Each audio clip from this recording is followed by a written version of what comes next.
दोस्तों जय श्री राधे। आप सभी दोस्तों का हम अपने YouTube चैनल चौहान ज्योतिष में हार्दिक स्वागत और अभिनंदन करते हैं। दोस्तों हाजिर हैं हम आपकी सेवा में हस्तरेखा सीखने का अगला वीडियो लेकर। दोस्तों आज के वीडियो में हम आपको बताएंगे जीवन रेखा के बारे में। जीवन रेखा का परिचय। अगर किसी व्यक्ति के हाथ में जीवन रेखा ना हो, टूटी हुई जीवन रेखा, छोटी जीवन रेखा, जंजीरदार जीवन रेखा से ऊपर को उठती हुई शाखाएं, जीवन रेखा से नीचे की ओर जाती हुई शाखाएं, जीवन रेखा पर क्रॉस का चिन्ह, जीवन रेखा पर बिंदु का चिन्ह। जीवन रेखा का विस्तृत वर्णन करने के लिए वीडियो बहुत लंबा हो जाएगा। हम संक्षेप में आपको जीवन रेखा से संबंधित संपूर्ण जानकारी देने का प्रयास करेंगे। तो दोस्तों बने रहिए हमारे साथ और वीडियो को पूरा अंत तक अवश्य देखिए। अगर हमारे वीडियो से आपको कुछ जानकारी मिले तो कृपया हमारे चैनल को सब्सक्राइब करें और वीडियो को लाइक करना ना भूलें। तो आइए दोस्तों जानते हैं जीवन रेखा का परिचय। इस रेखा को आयु रेखा, पितृ रेखा, गोत्र रेखा के नाम से भी जाना जाता है। यह रेखा अंगूठे और तर्जनी उंगली के बीच से शुरू होकर गोलाई बनाती हुई शुक्र क्षेत्र को घेरती हुई मणिबंध या उसके समीप तक जाती है। निर्दोष जीवन रेखा वह होती है जो लंबी हो, स्पष्ट हो, गहरी हो और कहीं टूटी फूटी ना हो। ऐसी बनावट के फलस्वरूप जातक दीर्घायु, जीवन शक्ति से पूर्ण, सशक्त शरीर वाला और निरोग होता है। जीवन रेखा पेट और जीवन से संबंधित इंद्रियों का प्रतिनिधित्व भी करती है। यदि वह निर्दोष और बलवती हो तो पेट और हाजमा बिल्कुल ठीक रहता है।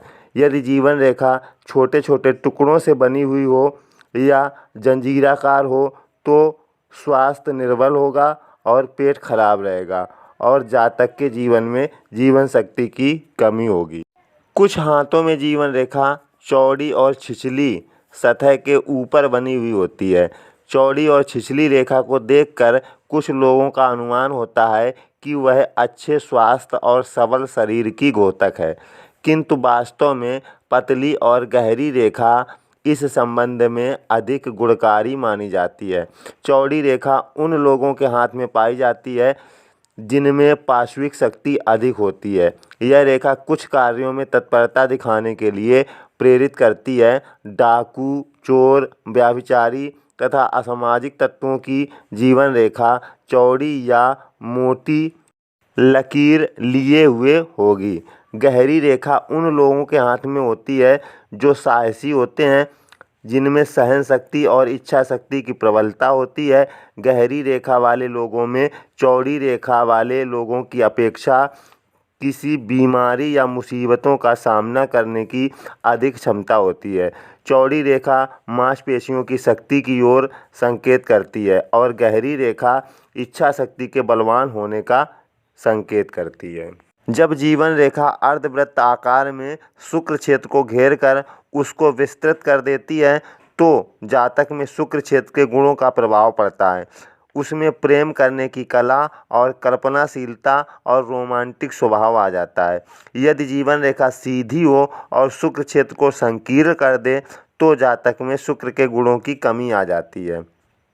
यदि जीवन रेखा अपने प्रारंभ में बृहस्पति क्षेत्र की ओर ऊपर उठ जाती है तो जातक को अपने ऊपर अधिक नियंत्रण की क्षमता होती है और महत्वाकांक्षी होता है। जब रेखा करतल के नीचे की ओर मंगल के क्षेत्र से आरंभ हो तो जातक का स्वभाव तेज होता है और उस पर नियंत्रण नहीं रख पाता। वह झगड़ालू और अनुशासनहीन होता है। वह महत्वाकांक्षी भी नहीं होता।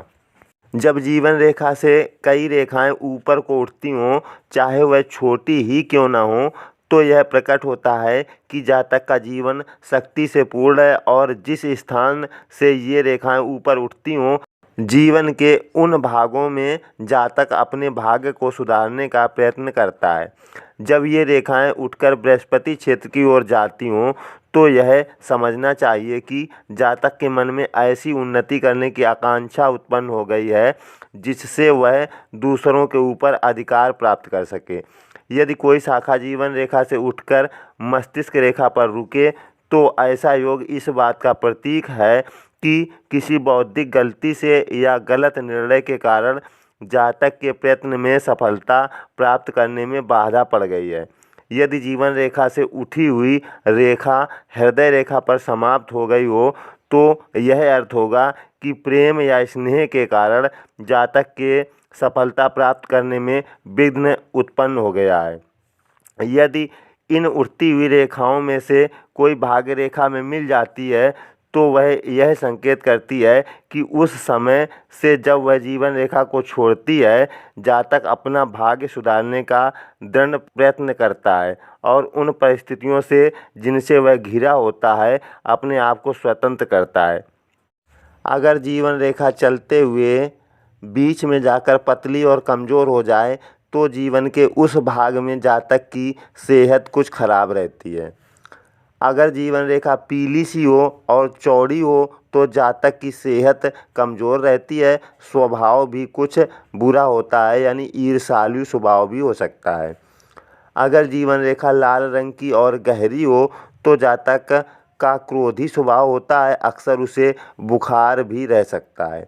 हाथ में स्पष्ट लंबी जीवन रेखा हो परंतु भाग्य रेखा और सूर्य रेखा न हो तो जीवन नीरस एक जैसा रहता है, कोई खास घटना नहीं होती, यानी धन इकट्ठा करने के चांस कम आते हैं। बृहस्पति क्षेत्र के नीचे जीवन रेखा जंजीरदार हो तो बचपन में सेहत अच्छी नहीं रहती है।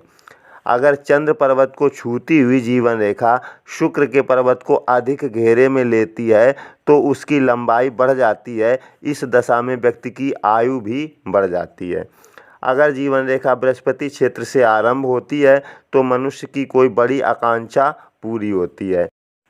अगर जीवन रेखा से शाखाएं निकलकर मस्तिष्क रेखा के मध्य भाग को छूती हैं तो यह जातक को मान सम्मान और धन दिलाती हैं। अगर जीवन रेखा के अंत में फोर्क बनता हो तो यह वृद्धावस्था में शारीरिक कमजोरी, अधिक श्रम और गरीबी का संकेत है। अगर जीवन रेखा पूरी होने से पहले समाप्त हो जाए और उसके समाप्ति स्थल पर काला बिंदु हो तो यह दुर्घटनाग्रस्त मृत्यु का संकेत करता है। अगर जीवन रेखा बीच में ही समाप्त हो जाए और उसके समांतर कुछ रेखाएं हों तो यह अचानक मृत्यु का योग बनाती हैं। अगर समांतर रेखाएं ना हों तो मृत्यु तो होती है पर अचानक नहीं। अगर जीवन रेखा के अंत में 2-3 क्रॉस बने हुए हों तो जातक गुणवान और मिलनसार होते हुए भी सफलता से दूर रहता है तथा बुढ़ापा में गरीबी और सेहत में खराबी देखनी पड़ती है। अगर जीवन रेखा के अंत में पुच्छलदार रेखा बन जाए तो जातक को अंतिम जीवन में धन हानि होने के कारण गरीबी देखनी पड़ती है।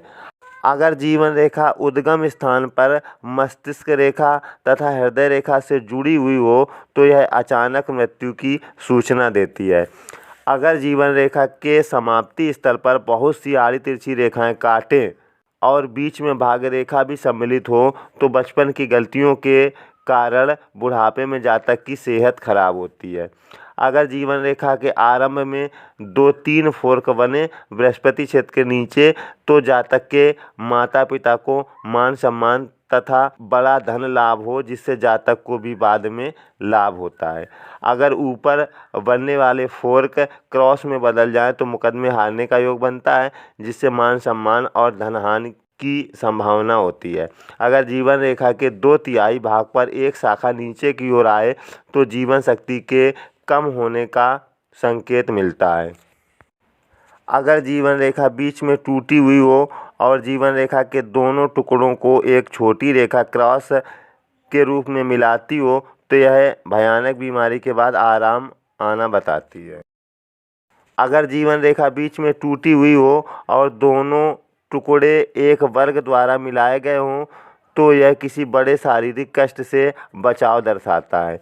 अगर जीवन रेखा का एक टुकड़ा भाग्य रेखा में मिल जाता है तो यह किसी बड़े खतरे के टलने का संकेत। अगर जीवन रेखा बीच में टूटी हुई हो और दोनों हिस्से वाली रेखाएं टूटने पर कुछ देर समांतर चलें तो किसी बड़ी बीमारी के बाद जातक आराम पाता है, परंतु अगर दोनों रेखाएं शुक्र पर्वत की ओर मुड़ जाएं तो यह मृत्यु का संकेत। दोस्तों आज के वीडियो में इतना ही। मिलते हैं अगले वीडियो में। तब तक के लिए आप लोग खुश रहिए, मुस्कुराते रहिए। जय श्री राधे।